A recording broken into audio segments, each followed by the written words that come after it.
নানা tagging framing আর হুমকি দামকি দিয়ে ছাত্র শিবিরকে আওয়ামী লীগ কন্ট্রোল করতে পারে নাই, আর কোন দলও পারবে না ইনশাআল্লাহ। এই পুরো বাংলাদেশের প্রত্যেকটি তরুণের মনে ইসলামের বার্তা পৌঁছাবে ইনশাআল্লাহ।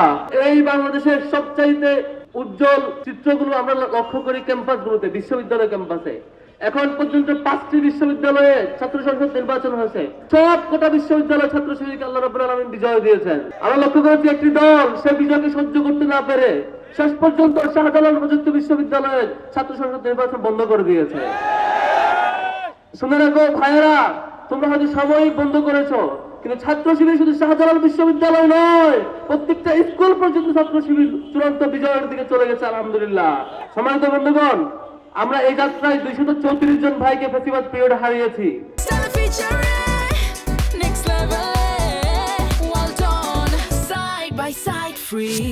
আমাদের কেন্দ্রীয় সভাপতি থেকে শুরু করে একেবারে কর্মী পর্যায় পর্যন্ত প্রত্যেক পর্যায়ে নেতা কর্মীকে আমরা হারিয়েছি। আমরা দেখেছিলাম আমাদের কেন্দ্রীয় সভাপতিকে টানা 50 দিনেরও বেশি রিমান্ডে রেখে নির্যাতন করা হয়েছিল।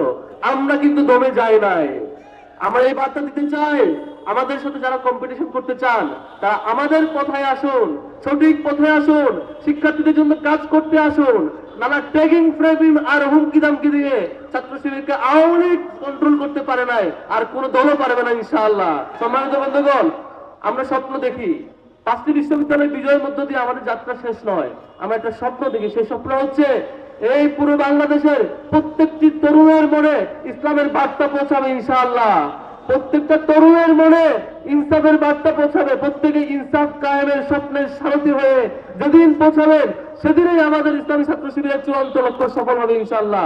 সেই লক্ষ্যে আমরা অপেক্ষায় থাকলাম। এই ছাত্র শিবিরের আজকের 49টি বছর যে পার হলো, 49 বছর প্রতিষ্ঠা বার্ষিকীর উপলক্ষে এই বাংলাদেশের প্রত্যেকটি তরুণের মনে আবারও সে দাওয়াত পৌঁছাতে চায়। ছাত্র শিবিরের কোনো কর্মী গত 49 বছর ধরে কোনো ধর্ষণের সাথে জড়িত ছিল না। আবারও সে বার্তা পৌঁছাতে চায় অন্য দল চাঁদাবাজ লুণ্ঠনে জড়িত থাকলো, আমাদের কোনো কর্মী সে অপরাধে জড়ায় নাই, বরং বাংলাদেশকে বিনির্মাণ করার জন্য কোটি কোটি জনশক্তি উপহার দিয়েছে। আমরা সেই জনশক্তি উপহার দেওয়ার যাত্রা অব্যাহত রাখবো ইনশাআল্লাহ। এই ছাত্র শিবির সেই তিতুমির হয়ে প্রতিটি সংকটে বাংলাদেশের জন্য ফিরে আসবে ইনশাআল্লাহ। এই ছাত্র শিবির প্রত্যেকটি সংকটে বাংলাদেশকে সংকট থেকে উত্তরণ করার জন্য জীবন দিয়ে হলো তার লড়াই চালিয়ে যাবে ইনশাআল্লাহ। ওয়া মা তাওফীক ইল্লা বিল্লাহ। আসসালামু আলাইকুম ওয়া রাহমাতুল্লাহ।